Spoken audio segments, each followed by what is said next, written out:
You know, one of my videos got like 70 views, so I see that you guys are pretty interested about the devil, about how he doesn't exist, and about how the Bible says that in the last days they're going to narrowly look upon him.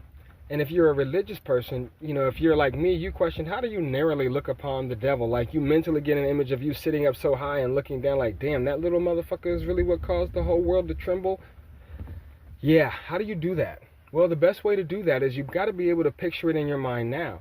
How can you picture the devil in your mind now as really not being this big guy that he is, that's destroying this world and showing so much hatred and all of this crap? How can you not view that and see it every day on your face? Number one, it's all spiritual first. You got to spiritually first see the devil. How do you see the devil spiritually if you can't really see him mentally? Well, how can you see the devil mentally? By your thoughts. Now that we're here, let's take a breather.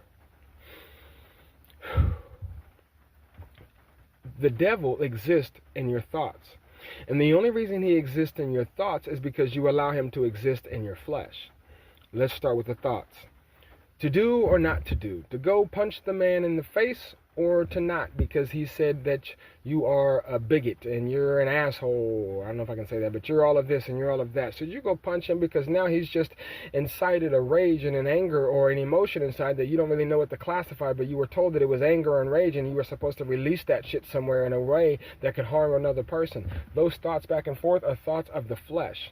You see, you're a spiritual being, and because you're a spiritual being, the only real devil you have is this flesh. Does that make sense? That is the devil. Because what they do is they put things in front of your face to attach to your subconscious. And once it attaches to your subconscious, then it attaches to your flesh, and your flesh says, oh, I want this. That's why the Bible gave it to you and said, I die daily. Why do you die daily? Because the flesh is going to consistently lead you into other options that you normally wouldn't even actually have if you were all spirit. Does that make sense?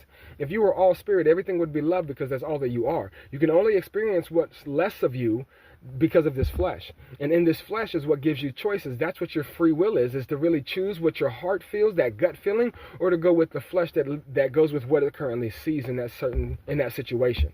That makes sense? So the devil doesn't really exist. The devil in essence is your flesh. The devil in essence is that lower nature of you, or the lower nature of God. You've got God and the devil spiritually. So spiritually, and to make it work in our brain, you've got God and the devil.